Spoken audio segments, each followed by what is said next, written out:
how to fix missing stickers on Instagram. Hello everyone, welcome to this channel. I'm here to help you out today. So without any delay, let's get started. So first of all, make sure you have stable Wi-Fi connection on your device, and as you do that, launch the Play Store application to check if you have an updated version of the Instagram application.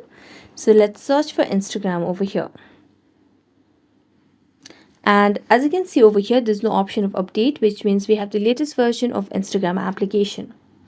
So we're going to go back to the home screen, make a long press on the Instagram application and tap on app info. Now as you tap on app info, it will lead us to a new page where you will be able to see the option of clear data at the bottom right corner of the screen. So select on that and you can simply clear the cache and tap on OK. If you want to delete data, you can also tap on clear data and delete all data, but I'm not going to do so.